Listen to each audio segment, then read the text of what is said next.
So this video today is just sort of going to be me talking about the way that I go about researching things.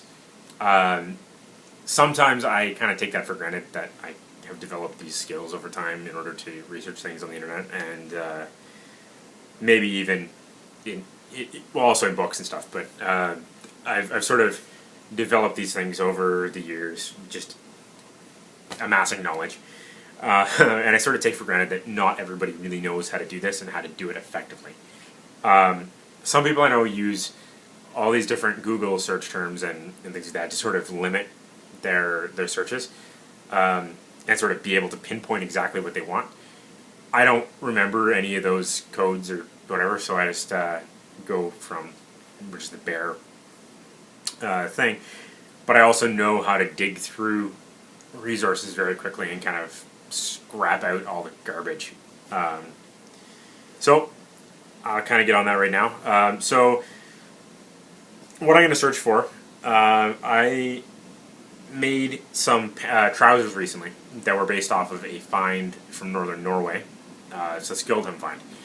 And to begin with, my character is Norwegian, so I wanted to kind of make a costume that was sort of regional for that. And so, you know, the Thorsbjörg and those different other ones didn't really appeal to me so much because I wanted specifically Norwegian. And as it turns out, there's not too many finds in Norway that have, you know, full trousers and all that stuff. So it took me a while to sort of find it, and I did come across, at first I came across the Skjoldheim tunics, and then I can kind of go from there. But let's say I didn't. Let's say I was looking for Norwegian men's trousers. Well, one of the things you can start with is just looking, you just Google Viking Age clothing finds. And you might come across something, there's 45,000 results, so that, or 445,000 results. So that's a huge astronomical number. I find that your most, your most useful results are usually within the first 10 pages. So yeah, that's still a lot. You know, there's, you know, maybe 10 or 15 results on each page, so you might not be able to parse that down effectively. But if you have the time to go through it all, excellent. But you can kind of go through, and the first one's Herstwick, which is a good resource for most things, but they sort of give you a blanket statement of what you're looking for. And you may be able to pick key information out of that if it's something specific. Viking Answer Lady, another one. She gives very good information, well sourced. So if you're looking for further sourcing, you can look at her bibliography and then actually read those ones. And that's a really good thing to do. And making sure that the source you do find is well sourced. So they have a great bibliography or footnotes or anything like that, just to make sure that you know where they're getting their information from. There was a case a while ago where there are top two results for Viking names. One was some random website. The other one was Viking Answer Lady. This person chose the random website, and that random website was giving information that they couldn't back up, and it just didn't work. Then you go down one, and she's sourced everything. So it's just the quality is not there really, and usually in ones that they don't source it. Another good thing to look at if you have the time is sometimes when you type in these things into Google, you'll end up with Pinterest things. You can go through and you may be able to actually find what you're looking for by looking at what people pin, and hopefully they've linked it properly to a proper website. And if you do that route, try to find two sources on the same thing. So if they mention a find, Google that find and find something else that says the same thing so that you know that it's pretty good. And at least one of those should be either a university or a museum. That way you know that at least somebody was held to that, so that it has to be a legit thing. Not to say that they don't make some really random assumptions or speculative reconstructions or things, but it's generally good to follow what the museums and universities are saying. especially if two of them say the same thing that aren't affiliated. So from there, I kind of, I just was like, well, that's not too good. So I typed in Norwegian Viking clothing, and in one of the first three, there was an article called "Viking Clothing Guides Looking for the Evidence," and it's a Google Sites page, so it's not something that's really necessarily the best thing to go by. But what it does have is listings of all of the finds in Denmark, Norway, Sweden, I believe Iceland as well. It has some Rus. And then it goes into Saxon and Frankish. So it gives you all these finds. And then you can go from there. And so Norwegian. It talks about Skjoldham, Oseberg, some stuff from Gokstad, Yermundboom, things like that. So it's sort of pieces it all together.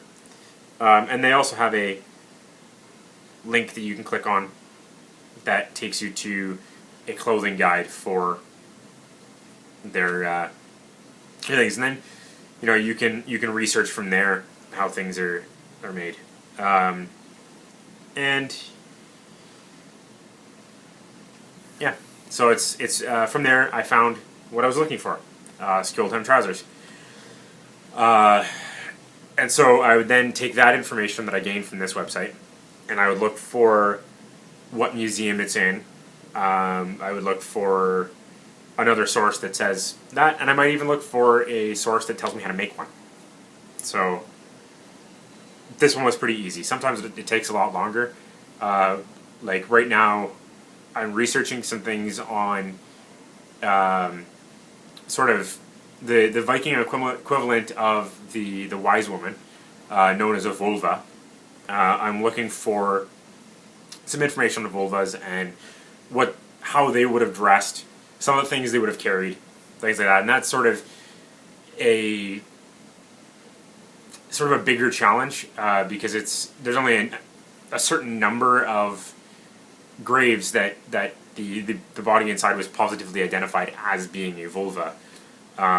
Some of them they're speculative, some of them they're just sort of not entire. There's not enough proof, and so that one is kind of is a big challenge. But working through it, and I'm even using other Germanic cultures, like the Frisians, the Dutch, the Saxons, to a certain extent the Franks, just to see what correlation there is between their wise woman stories and the Norse stories.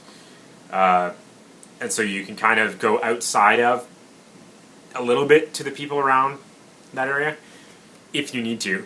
Some things are, in the Viking context, you could look a little bit into the Sami, but not too much because their culture was different.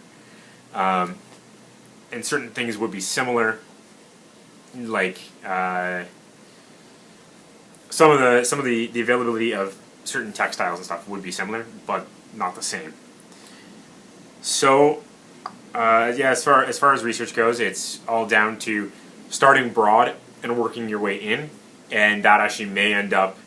You might look at something and go, "I really want to make this," or "I really want to know this," but the direction that you go may change when you find some new information that's better.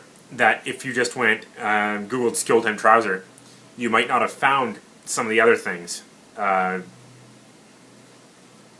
You might not have found some of the other really key, interesting things that could take you in a new direction that you didn't think of. And so that's why it's very important to start broad and work your way in, because you may find some hidden gem in there. And then also when you do get to the end, and you do want to prove to yourself and everybody else that what you're doing is legitimate, try and get two sources. In the case of weapons, to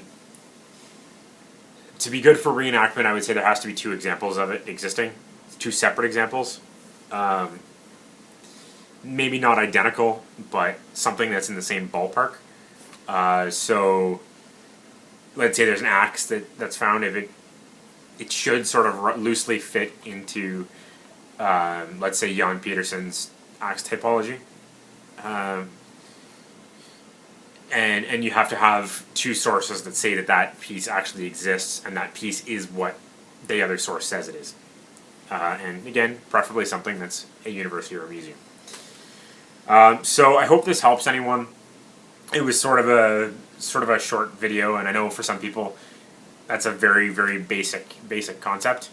But other people, they've just never done a whole lot of research. And one thing I did forget to mention, books are better than internet, obviously, because books, they require an editor to go through, and so the information in it is more likely to be legitimate to what is common belief now, and especially ones that are put out by museums, again, universities, things that are put out by groups like the York Archaeological Trust. If you're looking at a sort of like an Anglo-Danish or Anglo-Scandinavian Viking, the York Archaeological Trust is amazing. They have a multitude of books on different topics to do with finds at York. I would highly recommend them. And it kind of, even if you're looking at Scandinavia proper, they do give you some good ideas of how things could be crafted or how things could be styled and things like that. So it's, not exactly because things are regional, but also it gives you sort of an idea, and that helps you get into a window of other things. So it does help to look abroad and, again, move in. So thank you for watching. I really do hope this helped anybody. If you like what you see, please don't hesitate to like and subscribe. Share this video with people. Share my channel with people. And if you have any questions or comments, don't hesitate to leave them below. I try to respond to every message that I get. So, thank you very much, and see you next time.